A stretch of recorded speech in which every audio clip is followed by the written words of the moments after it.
Duterte versus Nograles. Yun yung dalawang pangalan na maghaharap sa darating na election in 2025 bilang mayor ng Davao. Ngayon, dito sa video na to, titignan nga natin kung ano ba yung kapareho at pinagkaiba nitong dalawang kandidatong to. At ang binabanggit natin ngayon, by the way, hindi si Baste Duterte, kundi si Rodrigo Duterte, yung dating pangulo natin. At yung kalaban niya dito ay yung dating CSC chair na si Carlo Nograles. Ngayon, titignan din natin dito kung ano ba yung rason kung bakit sila tatakbo at ano ba yung kanilang plataforma. At titignan din natin kung ano ba yung pinagkaiba nitong dalawang kandidatong to.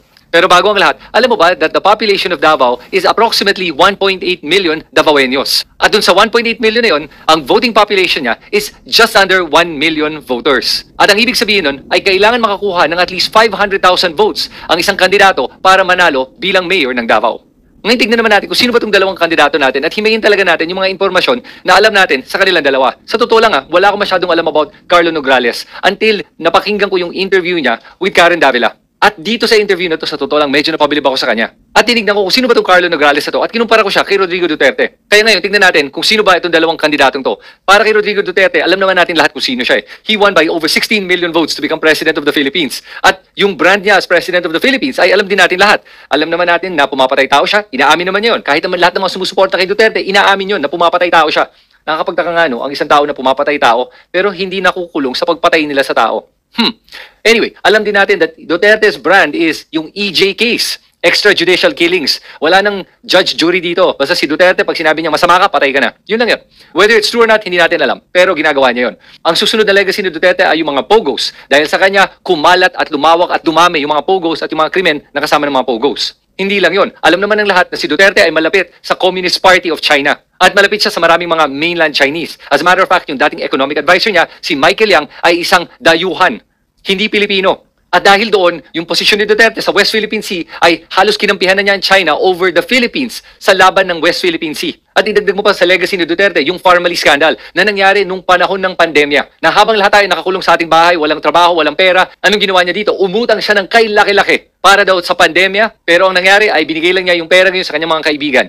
Tulad ng Farmally. At yun yung isang legacy ni Duterte na iniwan niya sa Pilipinas. Bago naging presidente si Duterte, ang utang ng Pilipinas is just under 6 trillion pesos. Pag alis niya, lumampas ng 13 trillion pesos ang utang ng Pilipinas. Pati yung national budget natin, bobo sa panahon ni Duterte. Bago si Duterte naging presidente, the budget was just under 3 trillion pesos. Pag alis si Duterte, lampas 5 trillion pesos na ang budget ng Pilipinas. Ngayon, bago naging presidente si Duterte, alam naman nating lahat na si Duterte ay naging Lord ng Davao since 1986, since nagkaroon tayo ng tunay na demokrasya pagkatapos ni Marcos Sr. Yung mga Duterte ay namuno sa buong Davao since then. Kaya pag tinignan mo dito, 30 years siya na namuno bilang mayor ng Davao o kaya vice mayor, tapos meron siyang kaalyado o kaya yung mga anak niya ang namumuno. Kaya sa karamihan ng mga taga Davao, ang alam lang nilang klaseng mayor ay si Duterte. Ngayon tingnan naman natin kung sino ba itong si Carlo Nograles. Si Carlo Nograles ay isang lawyer din, tulad ni Duterte. At siya ang naging Civil Service Commissioner from March 2022 until recently nung nag-resign siya. Pero bago naman nun, alam mo ba na cabinet secretary siya ni Duterte from 2018 to 2022. Nag-serve nga siya bilang the IATF co-chair nung panahon ng pandemya. At hindi lang yun, naging presidential spokesperson pa yun ni Duterte from 2021 to 2022. Pero bago nun, kongresista siya, representing the 1st District of Davao from 2010 to 2018. Ngayon ito naman ang interesting na nalaman ko about Carlo Nograles. Nalaman ko lang na nag-graduate pala itong si Carlo Nograles sa PSAI, Philippine Science High School. Sa mga may hindi alam kung ano ba ang PSAI, PSAI is one of the hardest schools to get into. Kailangan kasi meron kang at least 85% sa math at saka science. O kaya dapat nasa top 10% ka ng class mo in math and science. Hindi lang yon. Alam mo ba that there are over 20,000 applications para makapasok ng PSAI?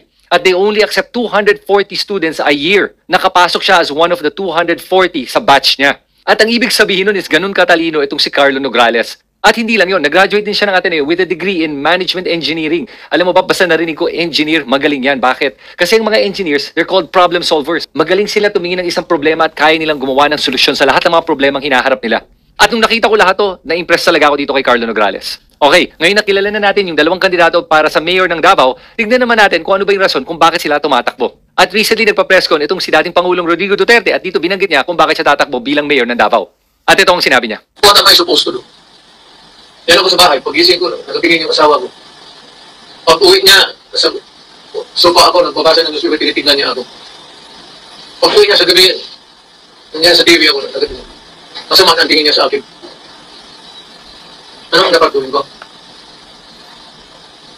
Magpalit ng asawa? Patayin ko yung asawa ko? O I find something productive outside? Find something productive. Yes, sabi ko. alam mo, magtrabaho ka, you get to solve so many problems and marunong naman ako magtrabaho siguro, dumaan naman ako dyan.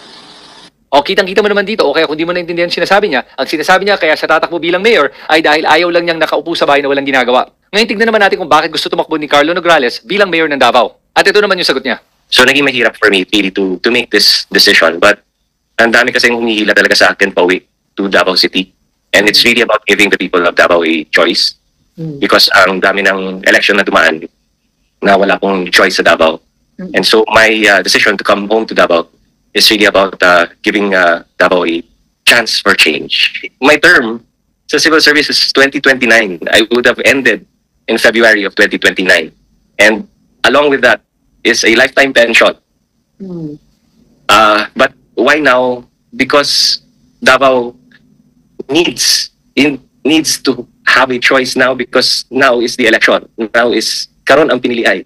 Now ang election. And it's about giving a choice to Davao and a chance for change. Alam mong interesting dito na meron na lang siya 5 taon na magstay sa posisyon niya sa gobyerno tapos meron na siyang pension for life. Tapos nag-resign niya at give up niya yung pension niya for life para tumakbo bilang mayor ng Davao. Wow! Yan ang sacrifice. Okay, ngayon tignan naman natin yung plataforma ng dalawang to. Unang-una si Rodrigo Duterte. At alam naman natin lahat kung anong plataforma ni Rodrigo Duterte. Kung di mo pa alam, itong plataforma niya at bakit siya tatakbong mayor. At kung tatakbo ako ng mayor, same. At this early, sabihin ko na, lumayo na kayo ngayon na. Kung may mga droga ka, maghanap ka na ng ibang lugar, kalaki naman ng Pilipinas, Amerika, Cebu, Manila, doon kayo. Huwag kayo sa Davao kasi kung ako ang mamayon, mamamatay talaga kayo. Yun ang sinabi ko noong mayor ako. Hindi sila naniwala. Kaya sabi, extrajudicial killing. Putang ina, huwag na natin pag-usapan yung sinabi ko sa inyo, huwag. Ayaw ko ng droga, ayaw ko ng kidnapping. Hayaan mo ang Davao na mag-bloom sa sarili niya. Na walang problema ang tao dito. Hindi ko kay laking Davao ako eh. Dumating ako dito, nakakarang ka. So do not fuck with me. This is my city, and I want it a peaceful city. At hindi naman ako nakikialam sa tao dito. I just want a peaceful city. Kaya kung mamayor ako, umalis na kayo kagad. Kasi pag inabutan ko kayo, patayan talaga tayo. Pati yung human rights, sabihin ko na ngayon.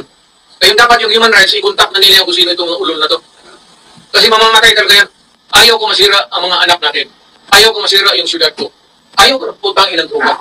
Punta ka dito, mag-negosyo ka, kung wala, maghanap tayo. Hanapan kita ng paraan paano ako makatulog. Gobyerno to, dapat ang gobyerno tarong. Kung pasok ka dito, mag-hold up ka, magpabili ka ng droga, naghanap ka ng kamatayan, putang ina. Dito sa Davao, maghanap buhay tayo, mag-asawa tayo, tayo ng pamilya, may mga anak tayo, maghanap buhay tayo para magkapag-aral ang ating mga anak. Hindi ko, pag natanda na tayo, mamatay tayo, yung second generation ng Davao nyo, ang mag-take over. Kung hayaan ko ang Davao na puro lango, ang mag-take over sa that will never happen. Kikinig yung human rights, utang ina, makinig kayong mabuti. Just one word. Do not fuck it. Basta ako mayor, hindi naman ako istrikto. Kamali ng tayo, nakakari. Wala yun. Huwag yung mag-druga, mag-hold up, mag-kidnap ka.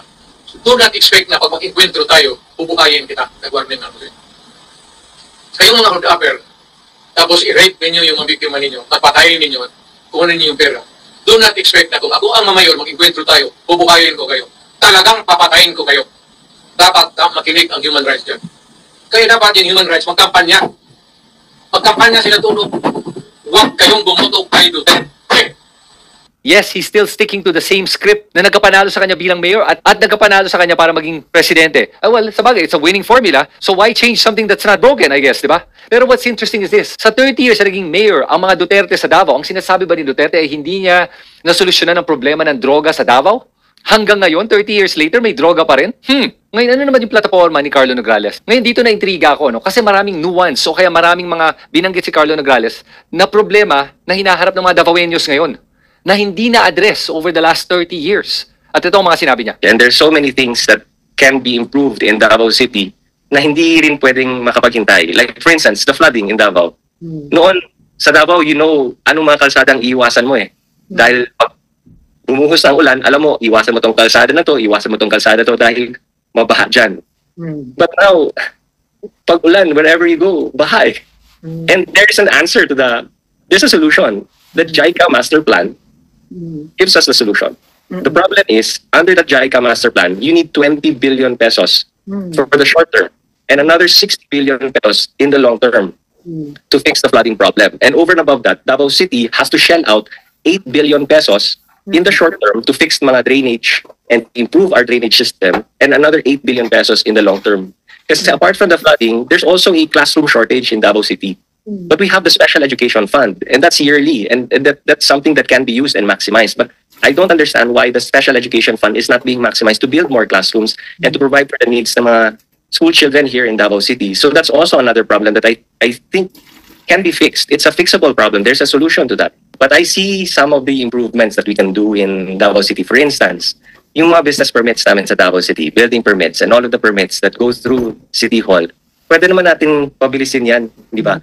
If you look at the other cities, they're already on e-governance. They're already on digital governance. Naiwan ang Davao? Naiwan ang Davao? We're still not there. Wala pa tayo dun sa online payment. You apply for your business permits online. You get it fast. You get it quick. You can pay it online. These things are already being done in other cities, in more progressive cities. And Davao is supposed to be the queen city of the South. We're supposed to be the premier city of Mindanao. But the business permits and all of the permits can already go digital, di ba? Can already go e-governance online. Yun na po yung ginagawa ng iba. But I don't know why we're not doing it in Davao City. Over and above that, yung ID card, e-cards na yan sa ibang cities para mas mabilis ang mga pagbibigay ng serbisyo sa ating sa mga kababayan, sa mga constituents ng different cities. But in Davao, wala pang ganun, diba? Some cities are giving more benefits to senior citizens maliban sa cake every birthday. They also give, over and above what the SWD is giving, they're giving also free medical checkups, free laboratory, free lahat na pwedeng ibigay sa mga senior citizens. But in Davao, it's still not like that. And I don't want Davao to be left behind. We can also do that because we have the means, the capacity, and the money to do all those things and even better, diba? We should be the example for Mindanao. We should set the bar high for Mindanao. And for the rest of the country, I think Davao can do that. O, nakita mo dito na pinag-usapan niya yung flood control. At ang interesting dito, no, ay may budget naman daw ang Davao. At nagbigay nga siya ng plano niya eh. At huwag niyong kakalimutan that Paulo Duterte had 51 billion pesos in 3 years. And yun daw ay for flood control. Pero may problema pa rin ng flooding sa Davao. At yung isa pang plataforma ni Carlo Nograles ay yung education.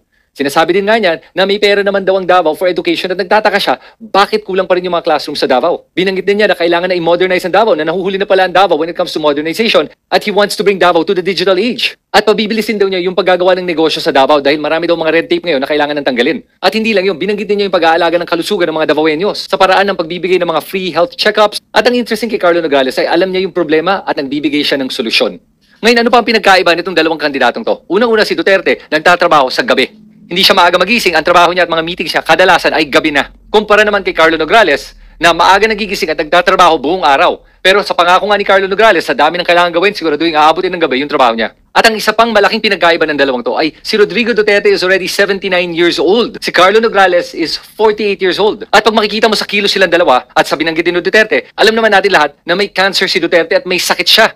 At nahihirapan na nga siya maglakad. At hindi maganda yung kanyang kalusugan. Kaya ba niya tumagal ng 3 pang taon? Si Carlo Nograles naman ay bata pa, malusog at malakas. At ngayon na alam ninyo lahat kung sino itong dalawang to, bakit sila tatakbo, at kung ano ba yung plataforma nila. Nasa sa inyo na yung mga taga Davao kung sino ba talaga iboboto nyo. Kasi ang pagboboto sa ating mga pinuno ay reflection yan ng mga nasa isip natin at sa damdamin natin. At ang ating mga pinuno is a reflection of who we are as people. Kaya ngayon, para sa mga kababayan natin taga Davao, kayo na mag-isip kung anong gusto nyo. Gusto ba nyo ng matanda o gusto ba nyo ng bata? Gusto ba nyo ng kapareho o gusto ba nyo ng pagbabago? Gusto ba nyo ng luma o gusto ba nyo ng bago? Gusto ba nyo ng araw o gabi? Kasi sa eleksyon na to, kayo ang may kapangyarihan para magdesisyon kung sino ang mamumuno sa inyo sa susunod na 3 taon. At dito natin malalaman kung gusto ba ng mga taga Davao na manatili kung nasan sila ngayon o kaya gusto nila ng pagbabago para sa kanilang kinabukasan at kinabukasan ng mga susunod na henerasyon. Kayo, ano tingin nyo? Sino mas sinusuportahan nyo dito? Si Nograles ba o si Duterte? At bakit? Gusto ko marinig lahat ng opinion nyo at pakisulat lang lahat yan dito sa comment section sa ibaba. Salamat sa inyo lahat. Welcome to Team Sam TV, your channel for the latest news updates. Here, we break down the biggest stories from around the globe, covering everything from breaking news to politics. Whether you want to stay informed or just catch up on what's happening, we've got you covered. So, don't forget to subscribe and hit that notification bell so you never miss out on the latest news. Join the Team Sam TV family, and let's explore the world together, one update at a time.